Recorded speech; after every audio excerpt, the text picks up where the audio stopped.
103 एक जी करा रहे हैं। ये अपने नियमावली के नियम 103 के अंतर्गत, जिसमें 104 में है प्रस्ताव की सूचना, 105 है ग्राह्यता का। तो जो विषय यहाँ रखा जा रहा है उसमें लिखा है, इसमें देखिए 2, उसमें तर्क, अनुमान या व्यंग्यात्मक, लांछन या हानिकारक कथन ना हो। दूसरा सबसे 11वां इसका जो ग्राह्यता का बनाया गया है आधार, वो इस विषय से संबंधित ना हो जो मुख्यतः राज्य सरकार का विषय ना हो, क्योंकि महिला आरक्षण विधेयक हमारे अधिकार का नहीं है, ये पार्लियामेंट के अधिकार का है।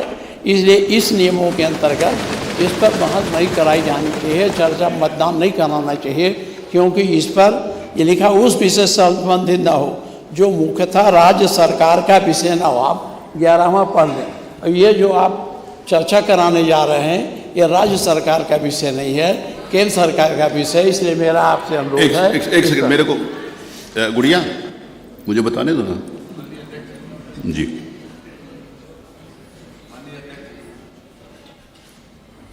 माननीय अध्यक्ष जी, मुझे बड़ा दुख हुआ कि इतने इम्पोर्टेंट मसले पर माननीय नेता प्रतिपक्ष जो इस सम्मानित सदन के अध्यक्ष भी रहे हैं मान्यवर, उन्होंने ये कहा कि महिला सशक्तिकरण, मेरा प्रस्ताव यह है मान्यवर कि हम महिला सशक्तिकरण पे बात कर रहे हैं और आपने पता नहीं कहाँ से इस विषय को ले आया मान्यवर।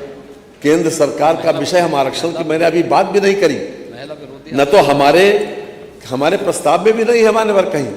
हमने केवल वीमेन महिला मान्यवर, आप देख लें मान्यवर, ठीक है, मुझे आप देख लें। मेरा सबमिशन ये है मान्यवर, महिला सशक्तिकरण ये पूरे देश के लिए और आधी आबादी के लिए है, और उत्तर प्रदेश की आधी आबादी के लिए हम वीमेन एम्पावरमेंट की बात कर रहे हैं, केवल उनके सशक्तिकरण की बात कर रहे हैं। इसमें आरक्षण की तो कोई बात ही नहीं है मान्यवर। अभी हमने उसका रेफरेंस देना एक बात है, लेकिन आरक्षण के ऊपर हम चर्चा नहीं करने जा रहे हैं। हम तो women empowerment as a whole करने जा रहे हैं मान्यवर।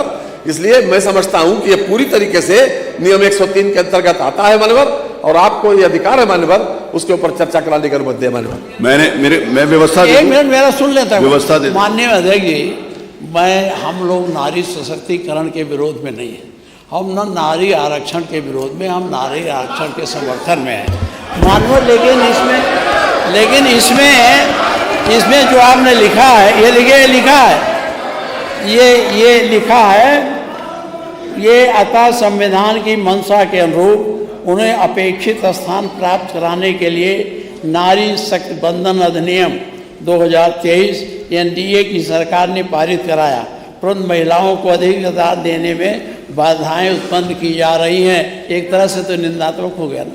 कौन बाधा उत्पन्न कर रहा है? कहाँ बाधा उत्पन्न की जा रही है बताइए तो। इन बाधाओं को चिन्हित कर उनका निराकरण एवं महिलाओं को अपेक्षित स्थान प्राप्त कराने हेतु नारी सशक्तिकरण विषय पर 5 घंटे महिलाओं को अपेक्षित स्थान प्राप्त करने। कहाँ अपेक्षित है? पार्लियामेंट से होगा। तो आपका विषय कहाँ है? मैं इसमें व्यवस्था। माननीय अध्यक्ष जी, इस बहस का मैं समझता हूं कि कोई मतलब नहीं है। मैं अपनी व्यवस्था दे। सदन का सिर्फ समय खराब करना है माननीय। समय खराब नहीं। मेरा सबमिशन यह है मान्यवर कि मेरा आज प्रस्ताव रखना, क्योंकि ये विषय आया उसका निस्तारण करना जरूरी है। ये मान्यवर। उत्तर प्रदेश विधानसभा की प्रक्रिया तथा कार्य संचालन नियमावली के नियम 103 के अंतर्गत अध्यक्ष की सहमति से प्रस्ताव सदन में प्रस्तुत किया जा सकता है एवं उस पर चर्चा की जा सकती है। इस नियम के अंतर्गत नारी सशक्तिकरण पर चर्चा के संबंध में कोई भी प्रतिबंध नहीं माना जा सकता। संविधान की योजना के अनुसार जनहित से जुड़े हुए किसी भी विषय पर सदन में चर्चा किया जाना संभव है। संसदीय लोकतंत्र में संविधान निर्माताओं के द्वारा सदन में विभिन्न विषयों के ऊपर चर्चा किए जाने के बारे में कोई विशिष्ट नियम नहीं बनाए हैं, जिससे कि सदन की सहमति से और अध्यक्ष के अनुमोदन से सदन जनता अथवा समाज से जुड़े हुए विभिन्न विषयों के ऊपर चर्चा कर सकता है। विधानसभा अपनी प्रक्रिया निर्धारण करने हेतु सक्षम एवं सर्वोपरि है। इस संबंध में ये संस्थापित परंपरा है कि सदन में विशिष्ट विषयों पर चर्चा की जाने की प्रक्रिया को निर्धारित किया जा सकता है। नियम 103 के अंतर्गत प्रस्ताव की ग्राह्यता विषय में अध्यक्ष का निर्णय अंतिम होगा। उल्लेखनीय है कि नियम 300 के अंतर्गत संविधान के अनुच्छेदों के विषय में भी सदन में चर्चा किया जाना प्रस्तावित है। अतः ये नहीं कहा जा सकता कि यदि संविधान संबद्ध किसी विषय पर चर्चा की जा रही है तो उसे सदन की परिधि से बाहर रखा गया हो। नियम 311 के अंतर्गत भी अध्यक्ष नियमों को निलंबित करके ऐसी प्रक्रिया निर्धारित कर सकेंगे जिससे कि तत्कालीन एवं युक्त विषयों के ऊपर चर्चा की जा सके। नियम 312 के अंतर्गत यदि नियमों के संबंध में निर्वाचन में कोई संदेह हो तो अध्यक्ष का विनिश्चय अंतिम होगा।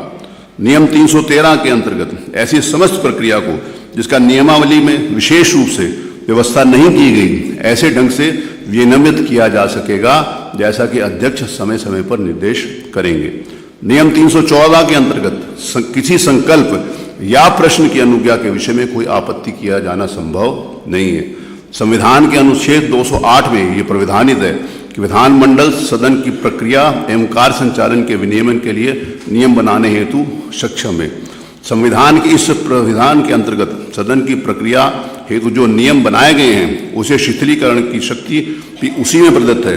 अतः तकनीकी आधार पर जनहित में किसी भी विषय पर चर्चा सदन को प्रतिबंधित नहीं किया जा सकता। दिनांक 20 दिसंबर 2006 माननीय नेता प्रतिपक्ष दिनांक 20 दिसंबर 2006 को इस आशय का एक संकल्प सदन में प्रस्तुत किया गया था कि समाज के कतिपय वर्गों को संविधान के अनुच्छेद 341 के अंतर्गत अनुसूचित जाति की श्रेणी में सूचीबद्ध किया जा सके। और जो वो संकल्प था 2006 का, जो आप माननीय अध्यक्ष पीठ की कुर्सी पर बैठे थे, उत्तर उसमें था, मैं सभी से कहूँगा कि उसको ध्यान से सुने क्योंकि ये विषय केंद्र सरकार का था और आपने इसको यहाँ विषय लिया था। उत्तर प्रदेश में मौजूदा समाजवादी सरकार सदन के माध्यम से भारत सरकार से मांग करती है कि संविधान अनुसूचित जातियों आदेश 1950 की क्लॉज 3 के अंतर्गत तत्कालिक प्रभाव से समाप्त किया जाना चाहिए, जिसके कारण देश के ईसाइयों और मुसलमानों के दलित तबकों को अनुसूचित जाति के श्रेणी के बाहर रखा गया है। आप उसको भी उसमें शामिल करना चाहते थे, यहाँ पर भेजा गया। अरे मैं पढ़ रहा हूँ, संकल्प पढ़ रहा हूँ, मैं पूरी चीज पढ़ रहा हूँ, जो संकल्प आया था वो पढ़ रहा हूँ, ऑन रिकॉर्ड पढ़ रहा हूँ और अध्यक्ष पीठ से पढ़ रहा हूँ। तो उसमें ये था कि मुसलमान ईसाइयों और मुसलमानों के दलित तबकों का भी अनुसूचित जाति में आपने उसमें लिखा था। हमारी सरकार मांग करती है कि जिन वर्गों में भारत के संविधान के अनुच्छेद 341 के तहत अनुसूचित जाति की श्रेणी में सूचीबद्ध किया गया है, वो चाहे किसी भी धर्म के अनुयायी हो, समान रूप से आरक्षण की सुविधाएं मिलनी चाहिए। ये संविधान के भी अगेंस्ट में था, लोकसभा के अगेंस्ट में तो था नहीं, संविधान के अगेंस्ट में था। अतः जिन तबकों को अनुसूचित जाति की श्रेणी में शामिल किया गया वो किसी भी धर्म के हों, उन्हीं के हम पेशा वर्गों को, मुसलमान हो या ईसाई हो, उन्हें भी अन्य अनुसूचित जातियों के समान सुविधाएं दी जानी चाहिए। धर्म के आधार पर सिपाही, ईसाई और मुसलमान दलितों को अनुच्छेद 341 के अंतर्गत अनुमन्य कराए जाने के आरक्षण की सुविधाओं को अलग रखना न सिर्फ भारत के संविधान अनुच्छेद 14, 15, 16 आदि के विपरीत है, बल्कि इंसाफ के भी आधारित नहीं है। ये आपने यहाँ पे प्रस्ताव पारित किया था जो केंद्र सरकार से था और संविधान के भी विपरीत था। दूसरा, आपने 20 दिसंबर, दूसरा मैं अभी पढ़ रहा हूँ, 21 मार्च 2013, उस दिन भी आप ही यही थे। अरे मैं वही पढ़ रहा हूँ ना, जब हुआ था वही तो पढ़ा, उसको सुनो तो सही, समझो तो सही।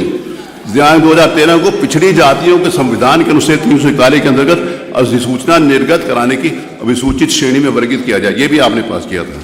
अतः मैं ये व्यवस्था दे रहा हूँ, भारत का लोकतंत्र प्रगतिशील लोकतंत्र है। भारत के संसदीय लोकतंत्र की प्रगति तभी संभव है जब सदन जनहित के मुद्दों अथवा अर्थपूर्ण ढंग से चर्चा कर सके एवं संवाद कर सके।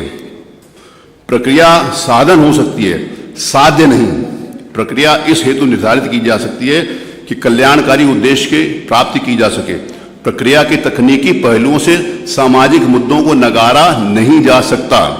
संसदीय विधि निरंतर संशोधन, परिवर्तन एवं परिवर्तन होती रही है, अन्यथा ये अर्थहीन हो जाएगी। भारत के बढ़ते हुए संसदीय लोकतंत्र को सदन में सुदृढ़ करना है। अध्यक्ष के रूप में मेरा ये दायित्व है कि हम संसदीय लोकतंत्र कि प्रगति को आगे बढ़ाएं, जनहित के उद्देश्य को कार्य करें। आज का विषय ज्वलंत विषय है। इस विषय पर कोई तकनीकी रूप से समझौता नहीं किया जा सकता। ये सदन महिलाओं के सशक्तिकरण एवं उनके उन्नयन के विषय में यदि चर्चा नहीं कर सकता तो अपने उद्देश्य सफल नहीं होगा। अतः ये चर्चा जारी रहेगी। माननीय मुख्यमंत्री जी।